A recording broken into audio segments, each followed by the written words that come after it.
romantic thriller set in a mysterious gothic small town with the perfect spooky vibes for Halloween season. Sign me in. And also have some tissues ready because you'll need them. This is a book that centrally fulfills its function of entertain, and it's definitely a bit of an overhyped book. Hello everyone, how are you guys doing? Welcome to my September and October reading wrap up. I know I'm late, but I've been a bit sick these past few weeks and I'm still not feeling completely well. But anyway, sorry for my voice and welcome again to another video of me jumping through yet another reading wrap up. I started September real good with Wild Eyes by Elsie, the queen of cowboy romances, and damn, another amazing work from this author. This book feels like a mix between heartless and reckless. I really liked and enjoyed this book more than Wild Love, the first book in this series. I was hesitant at first whether I liked it or not because the celebrity trope is not one of my favorites, I must say. But who am I kidding? I love everything this author writes. It just takes Elsie to write a trope I normally would hate to make me love it.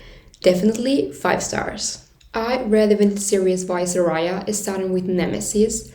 There's no way this is this author's debut novel. I was craving a dark romance and I found this one on my TBR and it was so good. It did not disappoint at all. This is the first book on the Vintage series but can be read as a standalone. I love powerful and strong women and this series have exactly that. The main characters, Sophia and Theo, are everything. This book is a second chance bodyguard romance with a revenge plot.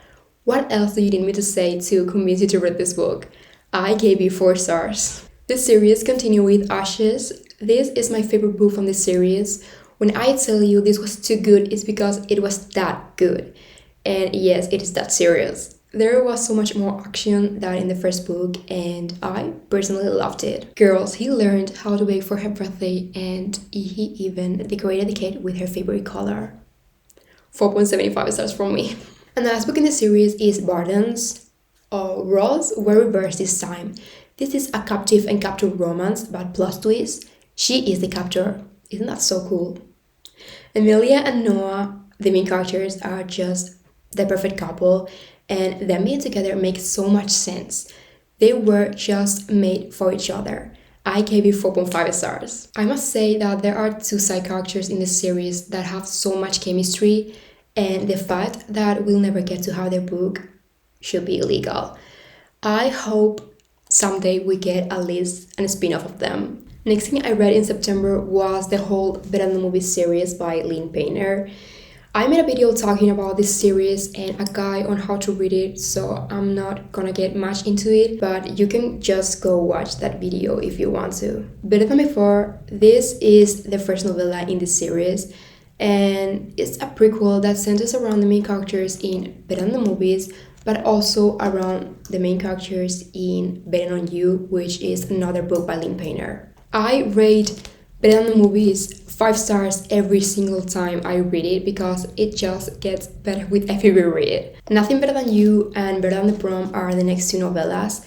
These are just scenes that happen in the Better Than Movies book, but this time narrated by Wes, the MMC. And the last book in the series, Nothing Like the Movies, which came out recently and I had the pleasure to read as an ARC, I gave it 4.75 stars. I actually enjoyed this book so much, ignoring the fact that all I did was cry.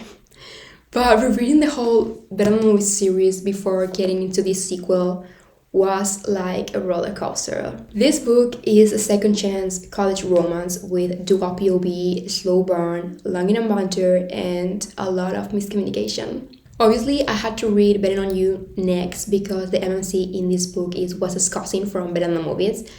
But unfortunately, I found this book a tiny bit boring. It felt like until the 70% of the book, the storyline wasn't moving at all, and it was always the same thing, the same drama over and over again. I really thought I was going to like this one because I had read the prequel before and I really liked the main character's dynamic in that novella, but unfortunately, this book felt flat for me, so I rated 3 stars. Next, The Dixon Rule by Elle Kennedy. First of all, what the hell? I was looking for a lighthearted romance read and I ended up crying my eyes out. I really liked it, to be honest. I gave it 4 stars. I feel like this might be Elle Kennedy's rawest book. It deals with heavy and delicate topics that I wasn't prepared for when I was reading it. So if you plan on reading this book, please check through your warnings before and also have some tissues ready because you'll need them. And lastly, September's final book was Reckless by Elsie Silver, obviously a 5-star read. This is one of my favorite books ever and forever. I'll never get tired of reading this book. No one gets Theo and Winter like I do. They're just my favorite couple, and this is just my comfort book for real. Getting to October, the spooky month, the cozy autumnal vibes, this was a really great bookish month. I started with Nocticadia by Keri. Oh my god, what a ride of a book. It was so good. My first spooky book of the season, and it was amazing. I was hooked. I couldn't stop reading. The plot was so addictive and intriguing, so gothic, so eerie, so elfish. This is a dark academia forbidden romance between a student and her teacher. The author created a fictional world where the FMC is determined to find a cure for the odd illness that took her mother, so she attends Dracaria University, a haunted and mysterious school set in a remote island. There, she meets her professor, who is the one in charge of investigating that disease. This book was totally mind-blowing, 4.5 stars. To Play by Ali Hazelwood. This is only available on audiobook, and this was my first time actually finishing an audiobook. I'm just not an audiobook girly, and even though I try like a lot of times, I just have a hard time listening to them. But this one was so good and so cute. I was giggling and smiling all the damn time listening to this. I didn't know it was a novella until I finished it, and I was like, this book is way too short. And that's my only complaint because Ali Hazelwood never misses. I'm obsessed with her books and her writing, so this gets 4 stars. The Pumpkin Spice Café by Laurie Gilmore. Well, it's time to talk seriously about this book because this book is always everywhere on Book Talk when autumn arrives, and it's definitely a bit of an overhyped book. I mean, you can't tell this is a debut novel because of its writing. The FMC is really childish, and I didn't feel like she had any character development throughout the book. Also, the spice is so forced. I think it would have been a lot better without those scenes, I'm sorry. But despite all of that, yes, this book is a really cute and cozy read, perfect for autumn. So I give it 3 stars for the story and 0.5 for the cute cover. Next, The Cinnamon Bun Bookstore by also Laurie Gilmore. This book is more of the same as the first book, but slightly better, so I don't really have much to say about it. The spy fit better in this novel, but again, I think the book would have been a lot better if it was a closed-door romance. And the MC having ginger hair? Yeah, no thanks. I pretend I do not see. I gave it 3.75 stars. Don't Kiss and Spell by Camilla Isley. What to say about this author and her novels? I came to the conclusion that Camilla Isley can do no wrong, and this book is the perfect book to go from October spooky vibes to December's Christmas vibes. Such a quick and lighthearted read. I always say the same things about this author's novels, but her writing is just so good. It literally makes you forget you're actually reading instead of watching like a movie inside your head. Another hit in my house from Miss Camilla Isley, 4.5 stars. Monarch by Sophie Lark. This right here is my new favorite Sophie Lark book. A romantic thriller set in a mysterious gothic small town with the perfect spooky vibes for Halloween season. Sign me in. This book's plot was so freaking good. It follows Elena, who gets engaged to an author in a desperate attempt to change her life and leave her hometown. But when she arrives to Grimstone, some mysterious things happen and she discovers a dark side to her supposedly fairy tale. There in Grimstone, she meets Atlas, who is the owner of the hotel she is staying in with her fiance, and they form an unexpected bond as they go through some secrets and danger and more things that I don't want to spoil, but this novel is so worth reading. I really think it's Sophie Lark's best work yet, 5 stars. King of Country by C.W. Farnsworth. Now, that's what I'm talking about. I was craving for a cowboy romance, and this was all I could have asked for. He is a country music singer, and she works for his record label. He wants to leave the music industry, and she is sent to his hometown to change his mind. When I tell you this book was hot, I really mean it. I just vibed with it a lot, so I rated it 4.75 stars. For these next 2 books, I made a reading blog reading them and talking about my opinion on them, so I won't get too into them now, but go watch that video like right now. First was Pride by Ali Hazelwood. This book was an intense journey and I loved it as much as everything Ali Hazelwood writes. In that reading blog, I said that I might have to reread it so I could give it like a proper rating, but for now, it's stuck in 4.5 stars. The second and last book I read in that reading blog was The Fake Mate by Lana Ferguson.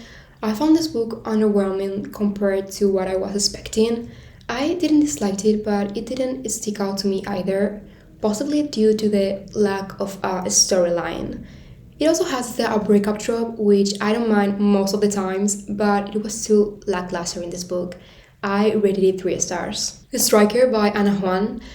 I don't mean to sound harsh, but I think Ana Huang should stick to writing sport romances because this book alone is better than the whole King of Sin series.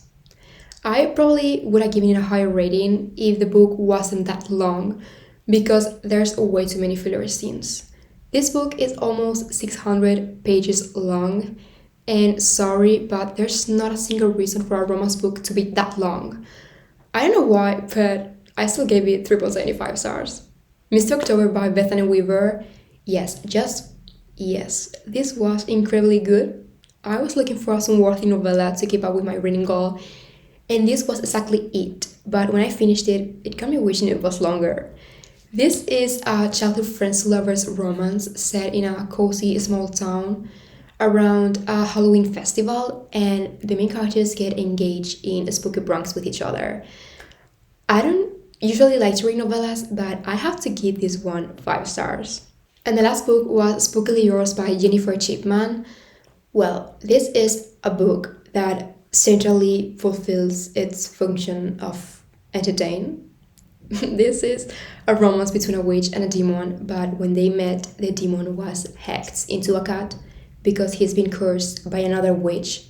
So she helps him to reverse the curse, and they fall in love, and that's it. That's literally it. It was fun at the beginning reading his POV when he was a cat because she had no clue, but then the story got a bit bored and I feel like the plot radically changed it, so I rated 3 stars because it's definitely a good book to read in the spooky season.